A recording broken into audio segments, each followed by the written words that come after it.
Hi guys, it's like 10 o'clock on April 3rd, I think. Yeah, April 3rd. I waited a few days to start the next vlog. I'm still reading Kushiel's Dart. I actually haven't had a lot of reading time this week, so haven't really updated on anything. I've just been focusing on homework and stuff like that. I am actually editing the vlog for last weekend, which you guys will see by the time this goes up, obviously. It is Friday, so after I'm done with work, I'm just gonna relax, maybe finish a few puzzles. I bought 2 puzzles, which I mentioned in the last vlog, but I actually haven't finished either of them, so I was kind of leaving them for the weekend, I think. So I'm gonna see if I can do that and get ahead on Kushiel's Dart. I think I'm on like page 170 or something like that. So hopefully I can make some headway there. Maybe read like a graphic novel or something to sort of have another book that I also talk to you guys about and not just the same book. But yeah, let's see what we get up to this weekend.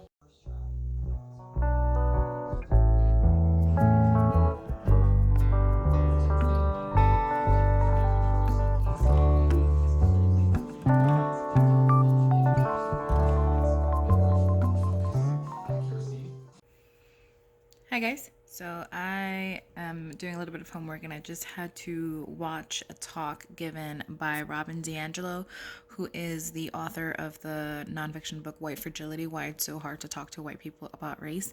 And it was really, really good. I really enjoyed it. And I had always had that book sort of like on a list of nonfiction books, specifically like sociology nonfiction books that I wanted to get to at some point, but I think she brought up a lot of really good points, and I want to give it a try. Obviously nothing that she has said is anything that like Black people of color haven't already said, probably. It will be interesting to see it from her perspective as a white woman, of course, but obviously, to be clear, this isn't something that is new, and nor, which I appreciate, nor does she present it as such. She doesn't present it in a way that is like, this isn't something that hasn't been said before. She's well aware of her privileges and of her sort of the scope of education and knowledge and experience that she's coming from. But yeah, so it'll just be interesting. I sold it a lot when I worked at the bookstore, which I don't know if I mentioned in one of my videos, but probably not, because I finished working at the bookstore after I stopped making videos. So I'm not working at the bookstore anymore. I'm working at an office job now, which makes for a pretty consistent schedule, but obviously I really miss the environment and stuff. And I remember I sold it a lot.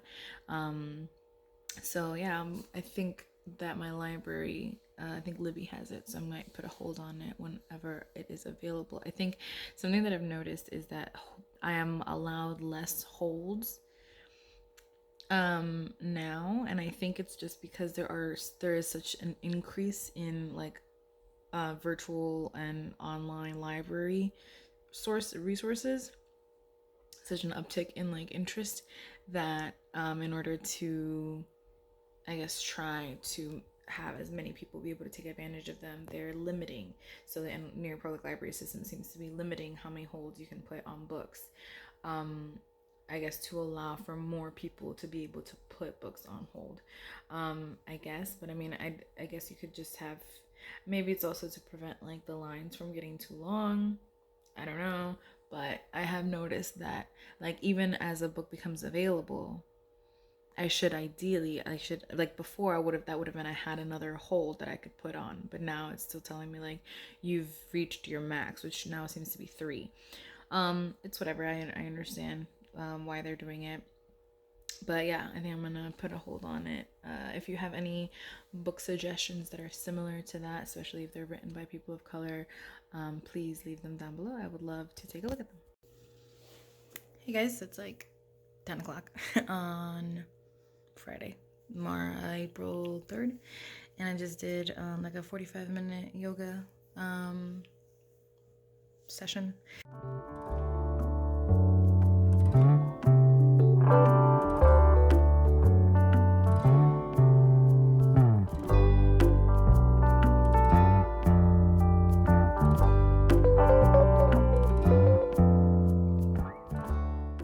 And it was good. I haven't been on the mat in months and months and months, and yeah, that was like a one-time thing. That, and then before that, I hadn't been in the mat on the mat for months and months and months, maybe years. So it feels so good. I'm so glad that I still have my mat, because I love yoga, and it, like, every time I do it, it reminds me of how much I love it and how much I miss it. And kind of, I just have to set an intention that I'm gonna continue it. I mean, right now I have plenty of time, and I have the space to dedicate to it. So yeah, I'm gonna do that. I'm gonna try and do that as much as I can, because it really just clears my mind, and it lets me focus, and it gets my body moving, and it just feels so good. So I look a hot mess right now, and the reason I kept my sweater on is because it's really, really cold in my apartment, and I like to sweat when I do yoga. I like to sweat a lot. I just when I'm active, period. Like, I feel like if I don't sweat, I feel like I didn't do anything, even though I don't really do yoga to like work out. I like feeling like, okay, my body has, is detoxing some of the, the stuff that is in it that shouldn't be. So yeah, I'm gonna see if I can shower, maybe have a little late night snack. I don't intend to go to sleep anytime soon, so I'm not like feeling terribly guilty about it, but I really probably shouldn't be eating so late, but alas. And then we'll see if I can watch a little bit of booktube and maybe do a little bit more reading. So the Romance Takeover by Read is kicking off Friday, April the 3rd, and it's going to Sunday, April the 5th. And the gist of it really is...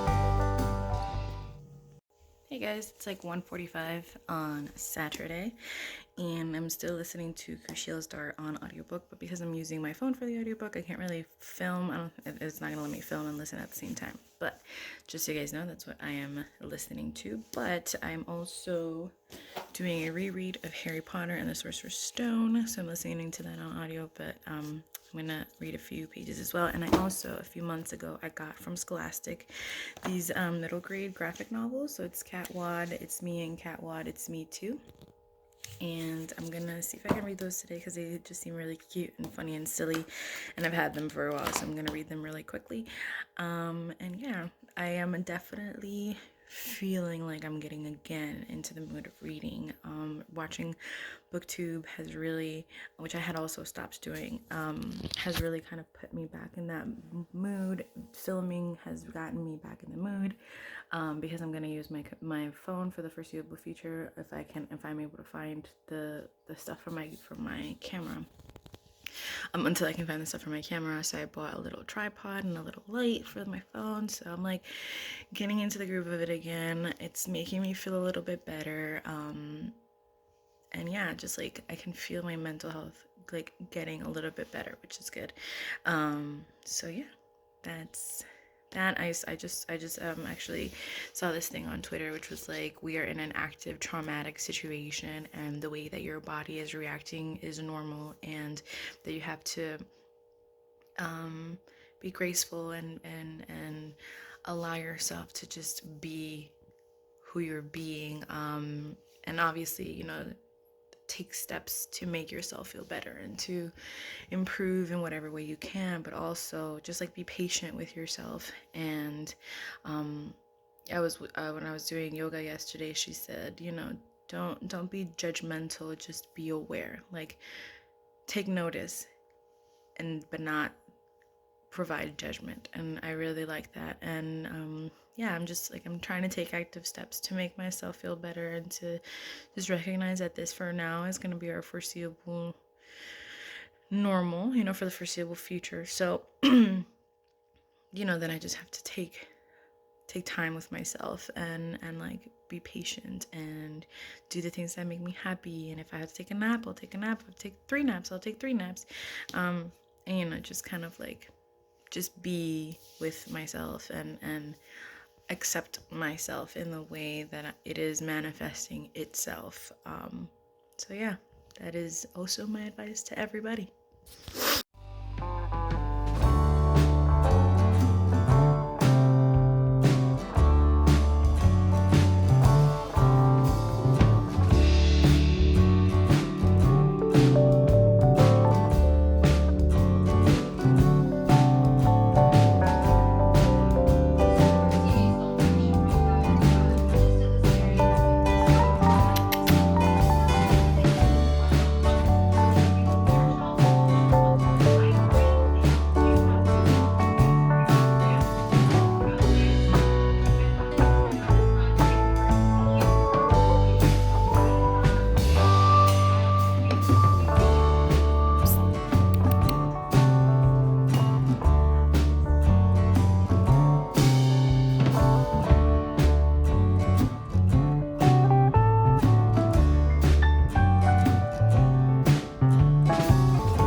Hi guys, so it's almost 11 on April 8th.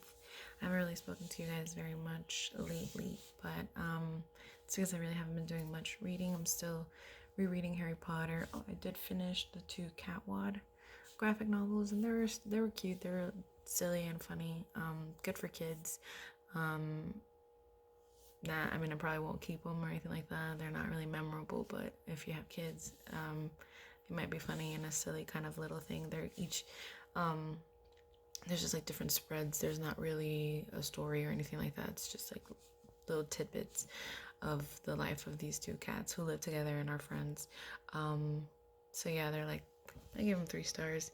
I am on page 259 of Kushiel stars, so I have made a pretty good dent in it, but by no means close to finishing. I did get a few books that came in through the library, so I really have to hurry up and finish Harry Potter and Kushiel start so that I can get to those before they expire, but I'll probably do that in the next vlog.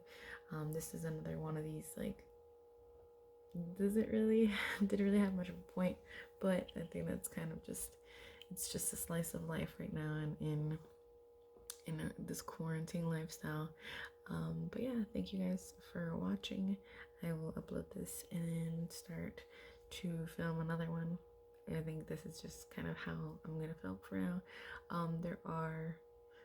Hopefully I'll be able to actually sit down and film something more formal soon. I have a tripod and a light coming, so hopefully I can sit down and do something a little bit more traditional, less vloggy, for those of you who don't really like vlogs. So yeah, thank you for watching and listening. I love you guys.